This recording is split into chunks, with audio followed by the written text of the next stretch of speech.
I'm right next door to historic Fort Parker, but I don't have time to stop because I need to head on to my next Texas state park.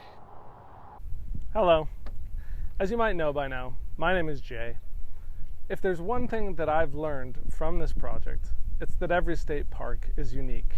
And this one is certainly unique. Why, you ask? It's not the water. After visiting 30 parks, 25 of them, or 83%, are centered on water recreation.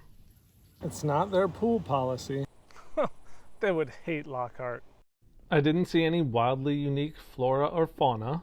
Sure, it's unique because of the main park road, park on the right, residences on the left, but that's not it. No, the truly unique thing about this park is that some of the guests who are living here are not actually among the living. Immediately inside the park, you'll find Old Springfield Cemetery. It was fascinating to observe tombstones from the 1800s. There was poetry. Dearest loved one, we must lay thee in the peaceful grave's embrace, but thy memory will be cherished till we see thy heavenly face. Yet again we hope to meet thee when the day of life is fled, and in heaven with joy to greet thee when no farewell tears are shed. Call not back the dear departed, anchored safe where storms are o'er. On the borderland we left him, soon to meet and part no more. Farewell, dear mother, sweet thy rest, weary with years and worn with pain. Farewell till in some happy place we shall behold thy face again. On many there were amazing graphics, and I thought briefly about incorporating them in my painting. Going to be a what? I think that's what you were going for. It seemed to be a pretty standard convention to record the years, months, and dates of the deceased in the 19th century.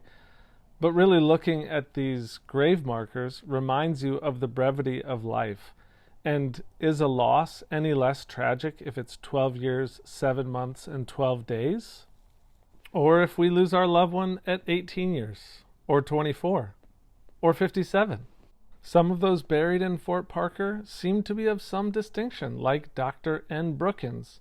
We know how, through Mexican violence, and why, slain for gold, he was lost. But, being a servant, we know nothing more of Burr Colson.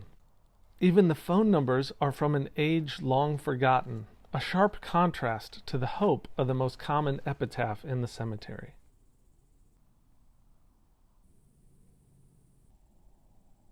Is there any hope of not being forgotten? Even this fallen tree is a symbol of the passage of time and mortality.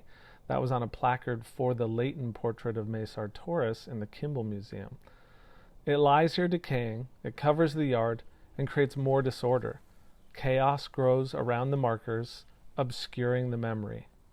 Entropy is all around. I don't mean to be disrespectful by making jokes about the gravestones. And honestly, I sometimes try to insulate myself from the fear of death by being intellectual and turning it into an art history lesson, saying, oh, the Egyptians knew that this stone endured much better than this other one. You can see it here in this example. But the real example that's here in this graveyard is that within one line of sight, you can see a tombstone of one who has died. You can see a cabin where one is living. And you can see nature, which lives on past all of us in the lake beyond. This is a sobering introduction to Fort Parker State Park, and I think it's going to be hard for me to find something better to paint. So, I'm using the camera as a viewfinder rather than doing a bunch of preliminary sketches. I'm trying to find the best composition within the cemetery. This is great. The line of sight, you've got the water through the fence, the permanent stone, the fading stone, the overgrowth, the flowers. You've got a lot. Honestly, it might be a little bit too much. Taken from this angle, you have some visual symmetry of the A-frame of the tombstone as well as the gable of the cabin. But this is in the direct sun. I can't do it. The final contender is this internal area that's fenced off from everything else. I love the corner wrought iron posts. Gorgeous tombstone. The cabin is a little bit smaller behind, which I think is good for the composition. Spots of light are interesting. Another consideration that I have to take into account is that the sun is coming for me. And it'll be great to have those shadows lengthen toward me, but not if all the shadows run out and the sun ends up baking me. This might be the winner. I can use this tree trunk for shade. I've got a beautiful headstone and the cabin just beyond. I can't see the lake quite as well, but I could make it show up just a little bit more to the left of the building. Fort Parker is the last state park on the Gulf Coast trip, during which I've used an acrylic underpainting of one color and painted the landscape in oil using the color's complement. So in this painting, I'll be using an orange priming and blue paint. All right, the colors that are left over from this morning: titanium white, cadmium yellow, yellow ochre, cad red light, terra rosa, those probably aren't going to get used a ton. I might use some of these to neutralize or dull down some of my blues. I might use cobalt violet. Alizarin may creep in just a little bit to make another purple.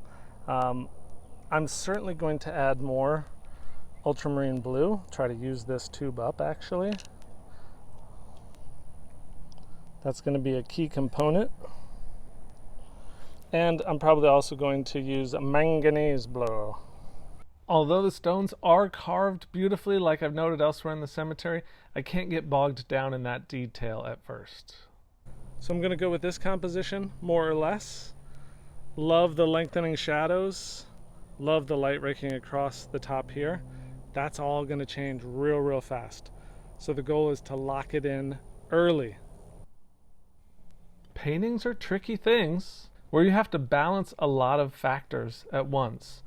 I'm thinking of these weighty topics related to life and death, but I also have to think about lines and angles and shapes and composition and light and shadow and value.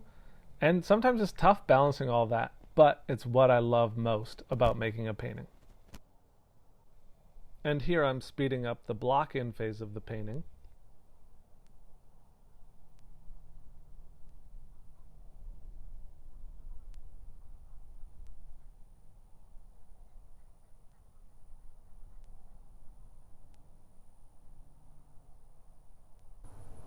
The absurdity of life coexisting with death is something that doesn't enter my mind, certainly most people's minds probably, as much as it should. And it's crazy to think about the fact that we all want to be remembered, gone but not forgotten. And yet so many of these tombstones are already decaying in a way that won't mean anything before long. But is the solution to focus on death because it's impending and inescapable? Do we just dwell constantly on life's brevity, the tragedy of non-existence, and our inevitable fate in oblivion? I grew up next to a graveyard, believe it or not. And we would play frisball. Yeah, it's a game of frisbee. That's like football. You had to jump over a hedge at the end. But right next to us, within our line of sight, was the tombstone and the grave. I think that for a really long time, art has tried to understand and describe visually this paradox. That we can't just sit around and wait for death, but neither can we blithely play games thinking that it will never come. It's that single line of sight, it's that balance of knowing that death will come for us all, and yet enjoying life, living it to the fullest, hopefully in a way that helps our memory endure after we're no longer here.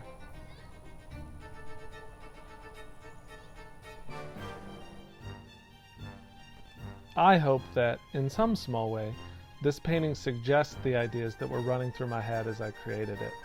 And I hope it captures how Fort Parker State Park is really a celebration of life and this concept of the dance with death. And there's no more potent reminder about the fleeting nature of life than trying to paint a scene that is melting away in front of you. As the sun gets lower in the sky, I want to take a walk and reflect on the beauty of this moment that I've been given.